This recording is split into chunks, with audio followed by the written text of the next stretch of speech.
Hello, I'm Paul Beckwith, and this is Newton, as in Sir Isaac Newton. And this is my new puppy. Had him for a few weeks now. Saw him at the breeder at 6 weeks old, and then picked him up at 8 weeks, and now he's 12 weeks.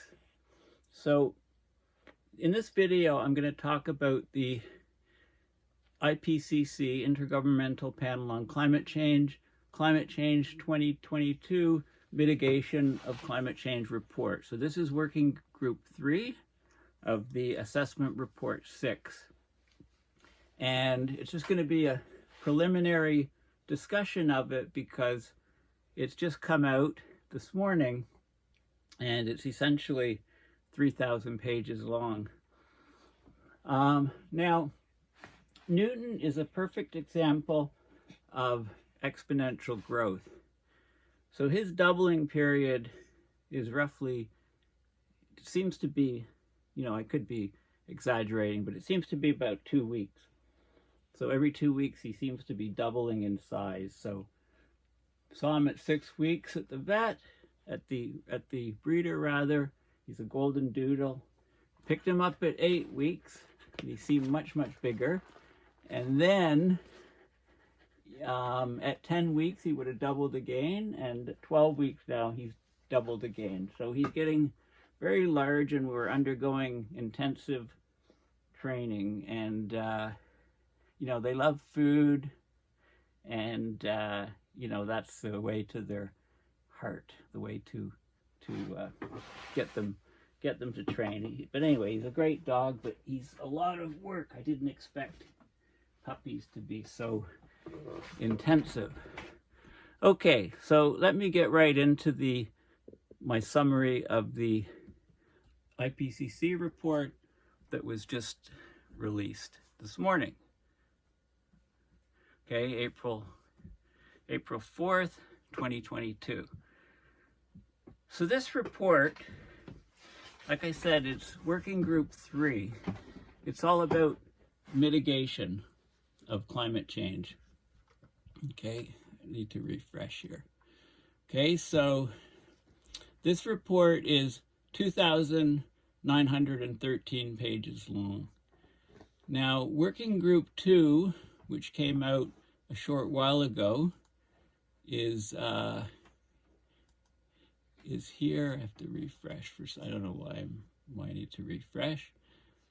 Okay, so the working group 2 report, which was 3,676 pages, is all on impacts, adaptation, and vulnerability.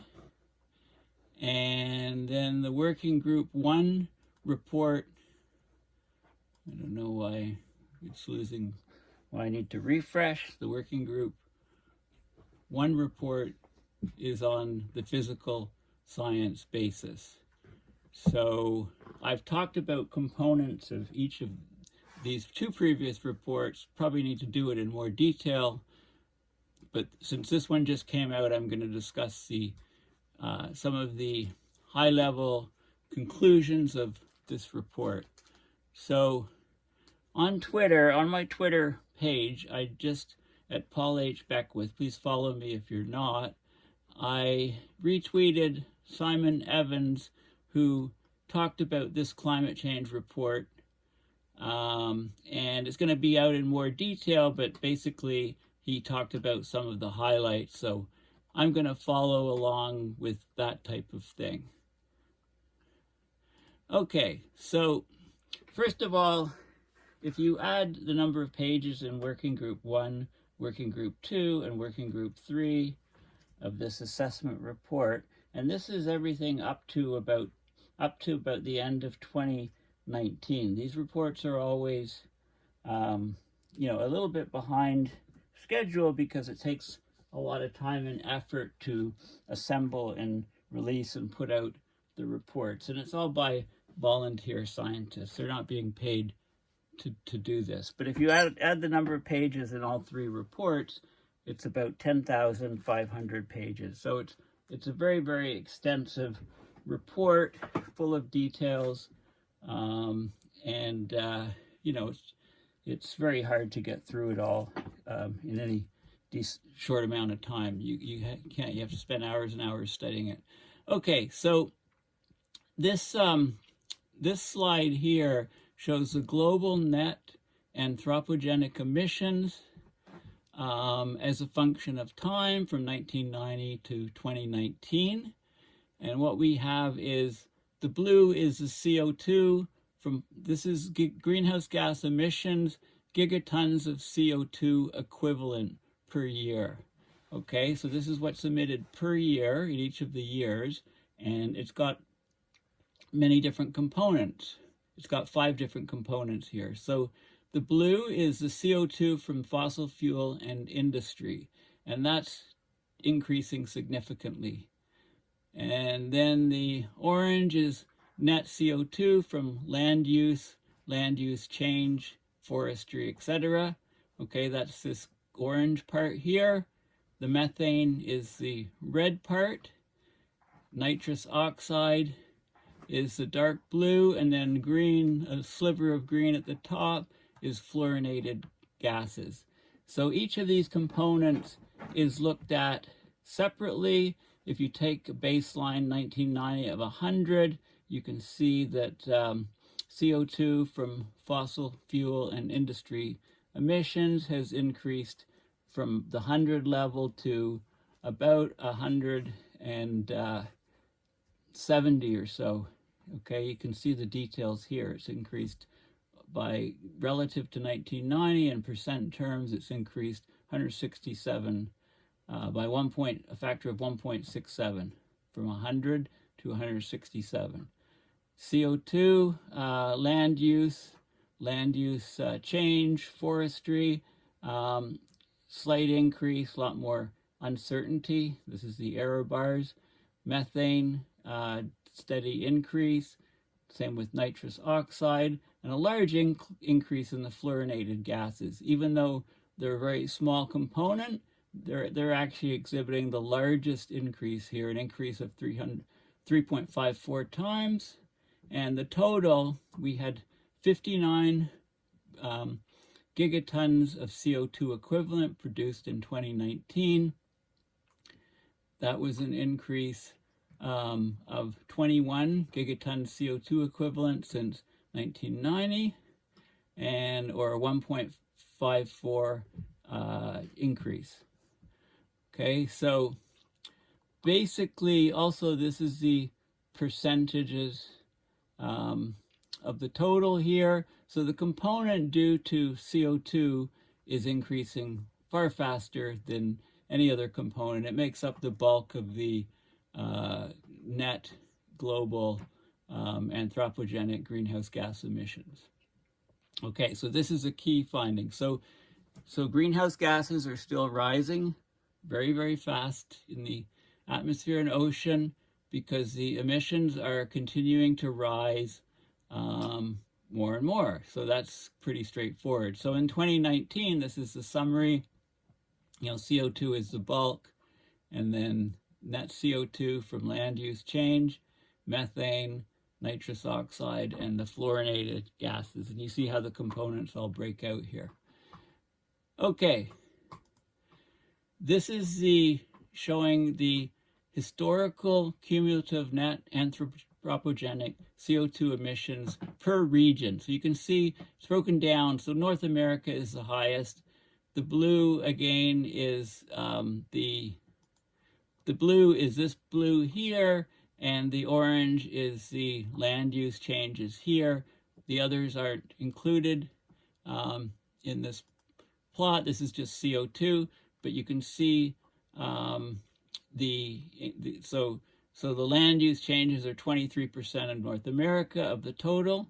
This is the total emissions from North America. You know, Europe. There's not the land, all the forests and that, and the farms, etc., that were pretty much established in Europe way back when. So you don't see an orange component in Europe. you know, Eastern Asia. You can see the amount from all the different regions, Africa. So some of these places, you know, the blue is very small. So this is Southeast Asia and Pacific, and Latin America and the Caribbean, Africa. Lots of emissions, nowhere near what the other ones are up here, what the big industrialized places are, but the bulk of it is from the land use changes. It's from, you know, the forest being cut down for plantations, etc. And you can see, so there's a lot of information that you can see. So this is where the actual CO2 emissions are coming from, and this is per capita, so per person. If you divide the emissions by the amount of people in the countries, or, you know, then North America, we're approaching close to 20.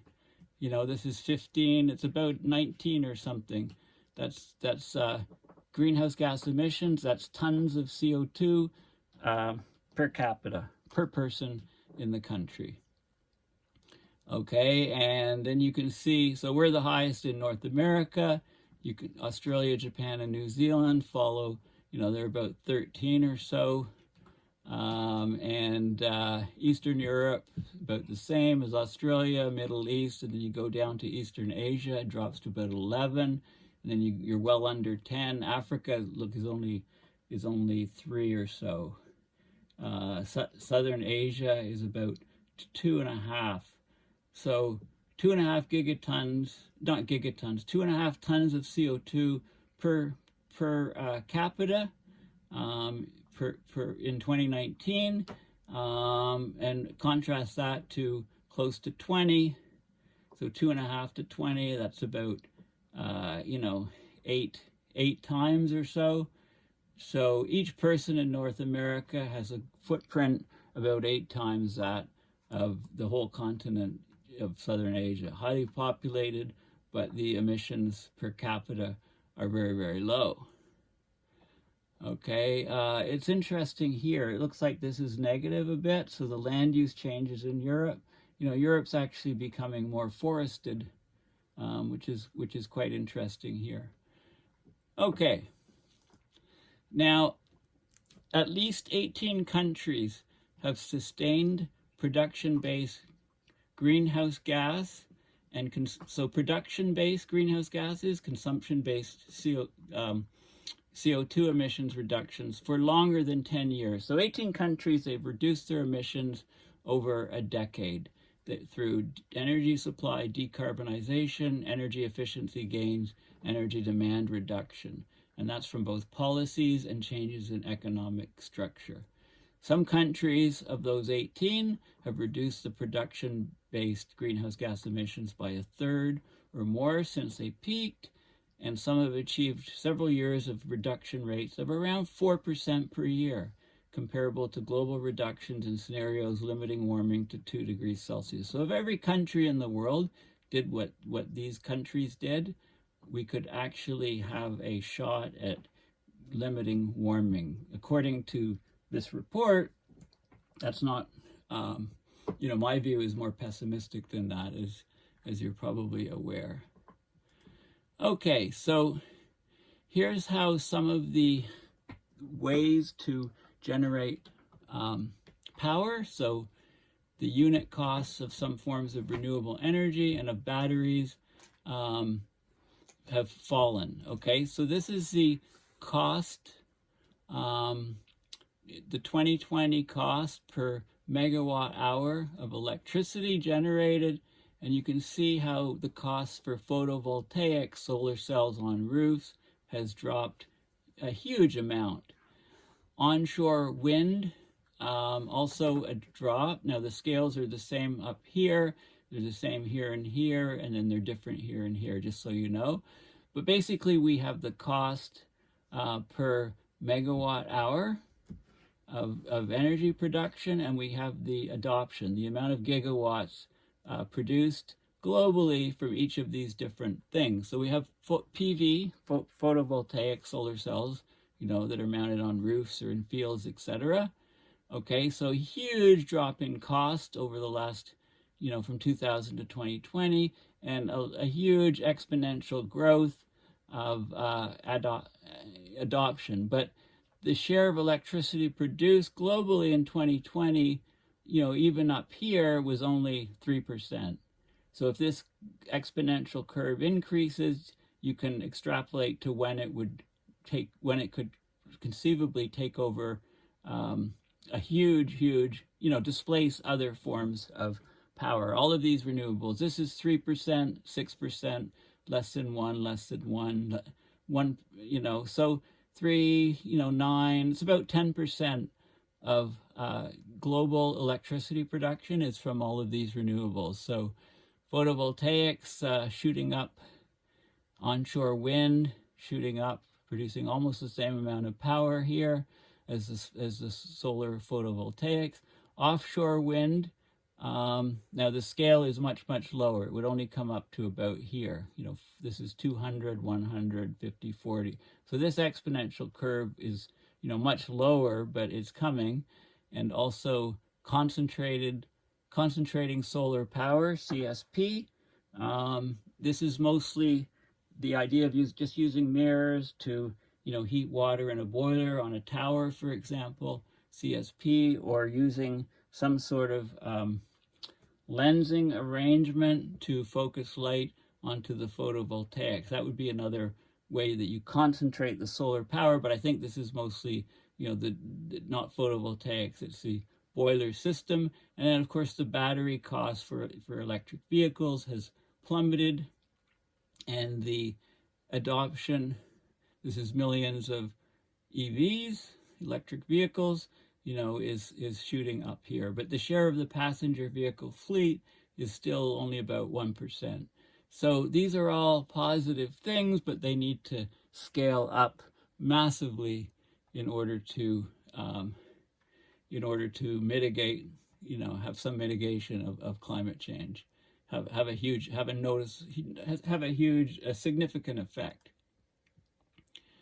Okay, there's been a consistent expansion of policies and laws addressing mitigation since the AR5. So this is AR6, so the last IPCC report was AR5. So since then, there's been a lot more policy and laws to address the mitigation issues. This has led to the avoidance of emissions that would otherwise have occurred and increased investment in low greenhouse gas technologies and infrastructure. But the policy coverage is uneven across sectors, okay?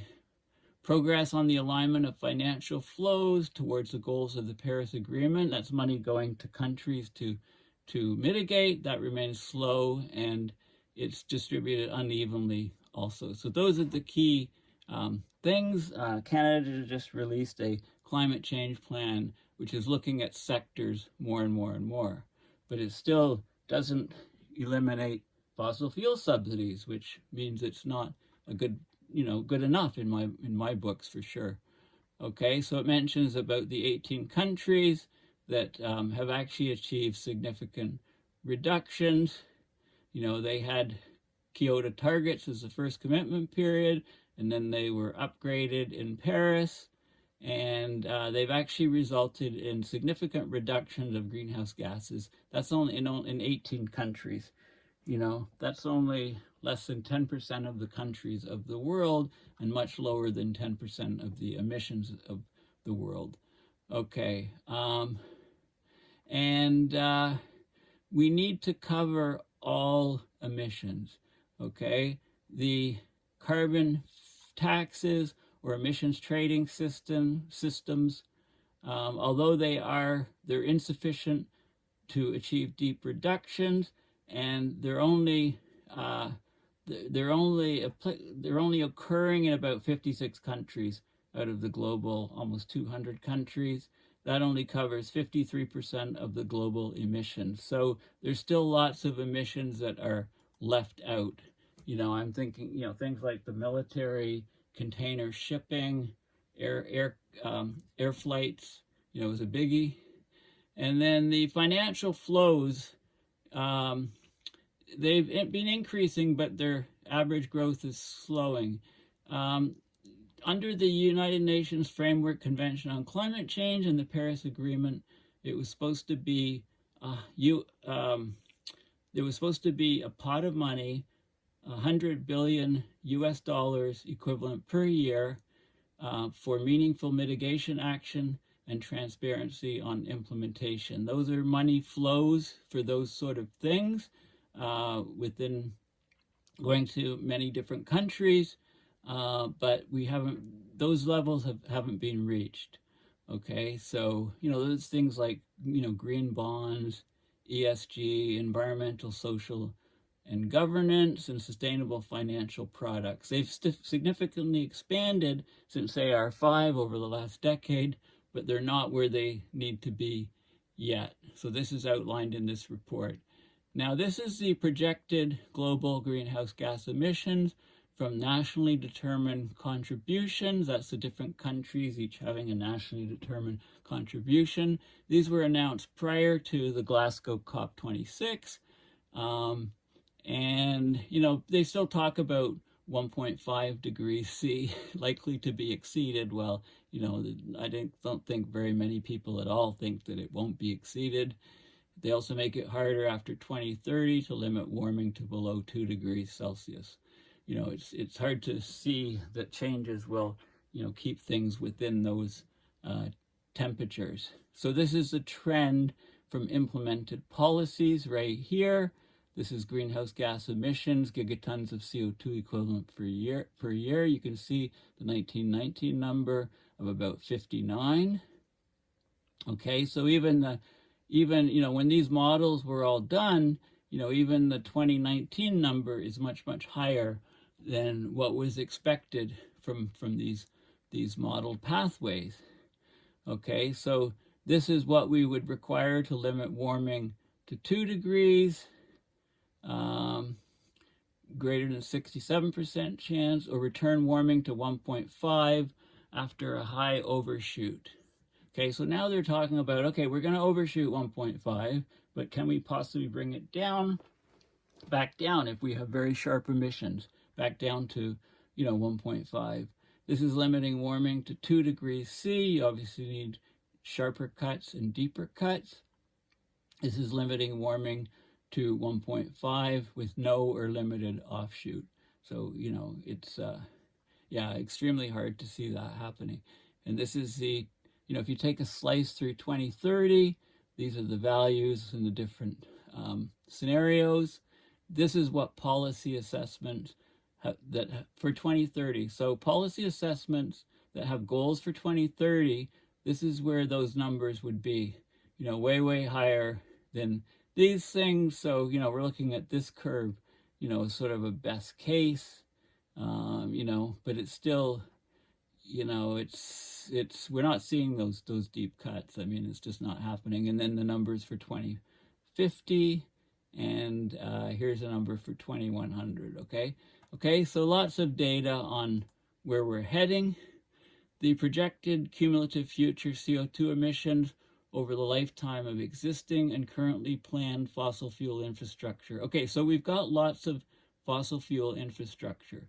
There's lots that exist, and there's lots that are still being currently planned. I mean, we need to chop all those that are being currently planned, and the ones that exist, we need to start shuttering them before the lifetime of the power plant, okay, to have any hope of cutting emissions. So yeah, basically this is a huge problem. The only hope to attain some of these type of scenarios if existing fossil fuel power plants are shut down and no new ones are built. If you just let them churn away for their expected lifetime, you're still going to overshoot the temperatures and the emissions. It's just not going to come down quick enough. Okay, so this is, here's some modeled pathways that limit warming to 1.5 and 2. So they're still talking about, these are really pipe dreams, but there's still, there's lots of data, there's lots of modeling that are still looking at what we would need to do to limit warming to these temperatures. And this is broken down in terms of, this is gigatons of CO2 equivalent per year. You know, they're similar to the first graph I showed. This is just the CO2 component, the methane component, and the nitrous oxide component, and what we could, you know, how each of these could possibly be reduced if we got serious about this, you know, and what temperatures would result. Okay, so modeled pathways, so that limit warming to 1.5 degrees C with 50% probability with no or limited overshoot, involve more rapid and deeper near-term greenhouse gas emissions reductions through to 2030 than we're seeing. They also need, they're projected to have less net negative CO2 emissions and less carbon dioxide removal in the longer term. So they're talking a lot about carbon dioxide removal as being absolutely vital to, you know, to avoid super high temperatures. And, you know, is it scalable? It's just not happening. I mean, this is like magical thinking at the moment. And they've generated these new categories. So here's these different categories, C1 to C8. And this is the global warming relative to the, so they're using again the 1850 to 1900 baseline. I argue that in order to go back to the 1750 baseline, you need to add at least 0.2, maybe up to 0.3 degrees Celsius to those numbers. So using those numbers relative to 1750, we're certainly blowing past the 1.5 and 2 degrees. So, but relative to this baseline, you know, they have these different curves where, you know, C1, you know, keeps it, you know, it goes up to about 1.5 and then drops, you know, up to C8 where we reach, you know, 4 degrees Celsius by 2100. You know, we just have basically almost a straight line path upward. Okay, so this is hard to see how we have a livable planet with any of these high emission scenarios. So they use this different terminology. So as, you know, as we continue to fail to meet targets and fail to get deep enough cuts, the report, you know, changes parameters and things to incorporate these cases. And, you know, they're always trying to look for a way to, you know, get some sort of success in these mitigations. And, you know, you have to stretch things more and more and more, you know, because we're not doing the emissions, you know, anywhere near the emissions cuts that we need. And this is, they look at sectors here. Okay, so they call it direct and indirect emissions. So direct emissions from, so here we go. This is the 2019 so this is just a CO2 component. Gigatons of, sorry, it's a CO2 equivalent still. So it includes the other gases, the methane, the nitrous oxide, the fluorocarbons, land use changes, etc. So what you can see here is this is the amount, this should be totaling 59. And it does, the error, I'm not sure why that's not the point here, you know, where we are, and then the error bar is over there. I don't understand why this isn't shifted up to 59. But anyway, it shows the components due to the different things. So this is the buildings, for example, and this is industry, and this is transport. This is the energy supply, okay, this is the CO2 from land use changes, forests. This is non-CO2 from all sectors. So this is the CO2 components up to here, and this is the other gases, so methane, nitrous oxide, and the fluorinated compounds. Okay, so, and then they have indirect emissions here, which they add on, and they break it down and so on. Okay, so this is where, so if you go sector by sector, you can try to reduce emissions in each sector, and that needs to be done rather than, we need to get the fine detail of when countries say they're going to reduce emissions. So here's the, so what they do is they list here many options for that have substantial potential to reduce net emissions. Okay, so what they do is, this is the options. So we have, this is a potential contribution to net emission reduction by 2030, gigatons of CO2 equivalent per year. And what we do is, it depends on the cost, the amount that you can mitigate, the amount that you can reduce emissions depends on the cost of carbon, right? So this is costs are lower than the reference, 0 to 20 US dollars per ton of CO2 is the orange. You could get up to this level. And then there's different $20 to $50, 50 to 100 is the red, dark red, 100 to 200 US dollars per ton of CO2 equivalent. And so if you have these costs here, it brings you higher and higher up on what you can reduce. So this is wind energy, solar energy is the highest, bioelectricity, hydropower, geothermal energy, nuclear energy, carbon capture and storage, bioelectricity with carbon capture and storage, reduce methane emissions from coal mining, reduce methane emissions from oil and gas. So these are all the energy sector. And then you have agriculture, so carbon sequestration in agriculture, reduce methane and nitrous oxide emission in agriculture, reduce conversion of forests and other ecosystems. That's a huge one. We got to stop cutting down forests.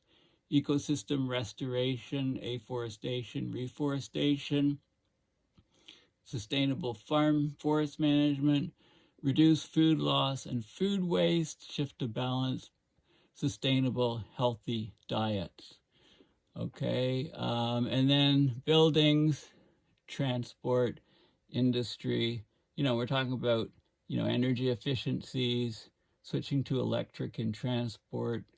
And then there's other things here, reducing fluorinated gases, reduce methane from solid waste, reduce methane from wastewater. Okay, so there's all of these different things that are looked at. And then also, that's on the supply side. And on the demand side, if we can, changing sociocultural factors, infrastructure design and use, and end-use technology adoption by 2050. So, food, okay? If we switch diets, you can see we could go from this level here down to this level here. Manufactured products, mobility, shelter, so industry could drop, land transport could drop, buildings could drop, and electricity. Okay, so you could go from here down to here. So this is how we reduce the demand side of the equation to reduce the gigatons of CO2 equivalent to get cuts. Okay, so all of this stuff is looked at in detail. And then what they do here, I know you can't read this, but what they do is they look at all of these things all of these mitigation techniques, right, which are listed here. So if you take all of these techniques, and then they have the Sustainable Development Goals, the UN Sustainable Development Goals, and they basically look at, say, wind energy and say, look for synergies, things where one thing leads to another thing in a good way, or look for roadblocks, and they try to see how each of these things fits in with the sustainable goals. For example,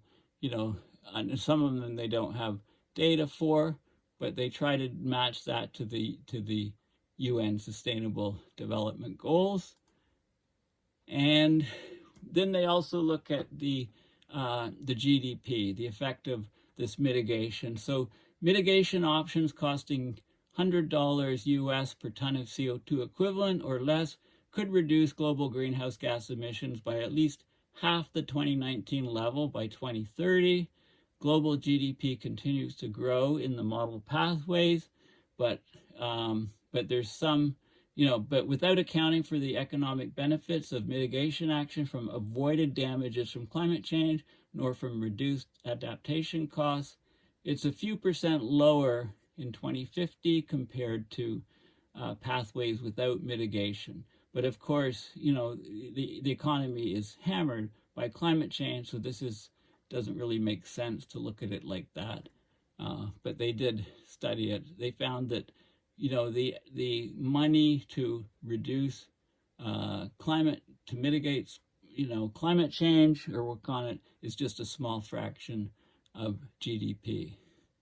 Okay, so this is just a summary of some of the key points in this report, almost 3,000 pages.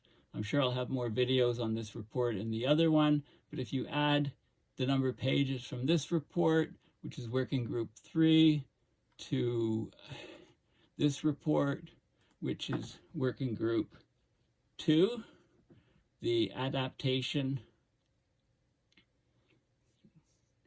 the impacts, adaptation, and vulnerabilities of society, and that's the 3676 pages, and add this one here, the physical basis, you get a grand total of, I'm estimating, about 10,500 pages. So there's lots of pages. I could be doing multiple videos a day for years on all of the aspects of these reports. I'm not going to do that. Anyway, it's certainly worth talking about these reports. And of course, the pandemic and the war in Ukraine, are kind of overshadowing a lot of climate change press, and climate change knowledge of the public. But, climate change is inexorably marching forward. We're getting massive global system change. And I talk about us being in the climate casino, whereas if you're unlucky, your city is subjected to some horrendous wildfire or flooding event or something. And, it's, I've also called it death by 1,000 cuts, essentially. Well, thank you for listening. And, here's my website, my YouTube channel, and my website somewhere there. Here we go. Please consider making a donation to support my research and videos, and I guess puppy treats at the moment. Okay, thanks again, and bye for now.